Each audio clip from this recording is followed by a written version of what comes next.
Welcome to our channel. ఈరోజు మనము sweet తినాలనిపించినప్పుడల్లా అప్పటికప్పుడు చేసుకునేలా, నాకు పాకం రాదు అనేటువంటి వాళ్ళు కూడా ఎంతో ఈజీగా చేసిన ప్రతి బూరె ఈ విధంగా పూరీలాగా పొంగేలాగా టేస్టీగా ఈ బూరెలను ఎలా ప్రిపేర్ చేసుకోవాలి అంటే, దీనికోసం ముందుగా పొడి బియ్యం పిండినే తీసుకొని ఈ బియ్యం పిండిని మనం ఒక్కసారి జల్లించుకుందామండి. ఇక్కడ 1/3 కప్పు వరకు బియ్యం పిండిని తీసుకుంటున్నాను. ఇలా బియ్యం పిండిని జల్లించుకున్న తర్వాత అదే కప్పుతోటి 1/2 కప్పు కన్నా కొంచెం తక్కువగా గోధుమ పిండిని తీసుకొని దీన్ని కూడా చల్లించుకున్న తర్వాత ఇక్కడ పిండి మనకు 1:4 రేషియోలో తీసుకోవాలి. అంటే 1 కప్పు గోధుమ పిండికి 4 కప్పులు బియ్యం పిండి తీసుకుంటే సరిపోతుంది. ఇక పిండి రెడీ అయిన తర్వాత మనము బెల్లాన్ని ఇక్కడ 1/2 కేజీ వరకు బెల్లాన్ని తీసుకున్నాను. దీన్ని ఈ విధంగా కట్ చేసుకొని ఈ బెల్లాన్ని ఒక ప్యాన్లోకి వేసుకొని దీనిలోకి ఒక టీ గ్లాస్కు పైగా వాటర్ పోసుకొని ఇక ఈ బెల్లం వాటర్ని స్టవ్ మీద పెట్టుకొని కరిగించుకోవాలండి.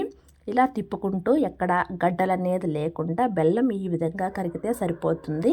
మనకు పాకమేమి రావాల్సిన పనేమి లేదు. ఇక స్టవ్ ఆఫ్ చేసేసుకొని ఈ బెల్లం వాటర్లో నలకలు ఏమన్నా ఉన్నాయి అని డౌట్ అనిపిస్తే ఒక్కసారి ఈ విధంగా వడకట్టేసుకుంటే సరిపోతుంది. ఇక దీనికి పిండి కలుపుకోవటానికి వీలుగా ఈ బెల్లం వాటర్ని ఒక వెడల్పాటి ప్యాన్లో వేసేసుకొని ఇక దీనిలోకి కొంచెం ఎండు కొబ్బరి తురుమైనా సరే వేసుకోవచ్చు. నేను కొద్దిగా ఇలాచీ పౌడర్ని వేస్తున్నాను.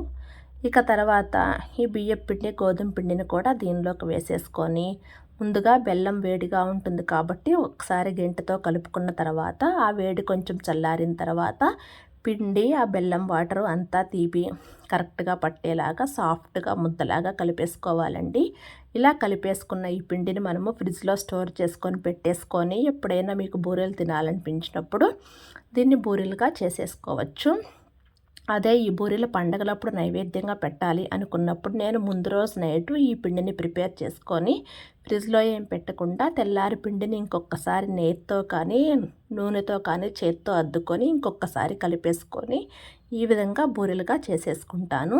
ఇక పిండి కన్సిస్టెన్సీకి వస్తే ఈ విధంగా మనము ప్రెస్ చేసినప్పుడు పిండి మనకు జారకుండా ఉంటే మనకు కరెక్ట్గా బూరెలు వస్తాయండి. అదే మనకు ఆయిల్లో వేసినప్పుడు పిండి కనుక జారినట్లయితే ఆయిల్ ఎక్కువగా పీకి బూరెలు అంత టేస్టీగా అనిపించవు. ఇక్కడ తీపి కూడా కరెక్ట్గా సరిపోయిందండి. ఇక స్టవ్ మీద ఆయిల్ పెట్టేసుకొని ఆయిల్ హీట్ అయ్యేలోపు కొంచెం కొంచెంగా పిండి తీసుకొని ఇంకొకసారి మెత్తగా కలిపేసుకొని కవర్కు ఆయిల్ రుద్దేసుకొని ఈ విధంగా బూరెల్లాగా ఒత్తేసుకుంటే సరిపోతుందండి. ఏలు గుర్తులు పడతాయి అనుకుంటే పూరీ ప్రెస్లోనైనా సరే దీన్ని ఒత్తేసుకొని ఆయిల్లో వేసుకోవచ్చు. ఇక మనకు ఆయిల్ మరి పొగలు కక్కేదాకా హీట్ చేసుకోకుండా ఒక 90% హీట్ అయిన తర్వాత స్టవ్ను మీడియం ఫ్లేమ్లో పెట్టేసుకొని ఈ బూరెలను ఈ ఆయిల్లో వేసుకొని ఫస్ట్ ఏం కదిలించకుండా ఈ విధంగా కనుక ఉంచినట్లయితే మనకు బూరెలు అన్నీ పొంగి ఈ విధంగా వస్తాయండి. తర్వాత ఇంకొక వైపుకు కూడా టర్న్ చేసుకొని రెండు వైపులా ఒకే కలర్ వచ్చేలాగా ఈ బూరెలను ఫ్రై చేసుకొని తర్వాత స్టోర్ చేసుకొని పెట్టుకుంటే చాలా టేస్టీగా ఉంటాయండి. ఈ బూరెల లోపల పిండి ముద్ద ముద్దగా ఉండకుండా ఒక పొరలాగా లేయర్ లాగా ఫామ్ అయ్యి చాలా టేస్టీగా ఉంటుందండి. పిల్లలకైతే చాలా బాగా నచ్చి తీరుతుంది. స్నాక్స్గా పిల్లలు ఈజీగా తీసుకెళ్తారండి. ఇలా చేసుకున్న పిండి మొత్తాన్ని ఈ విధంగా బూరెలుగా చేసుకొని స్టోర్ చేసుకొని పెట్టేసుకుంటే ఎప్పుడైనా తినేసేయచ్చు.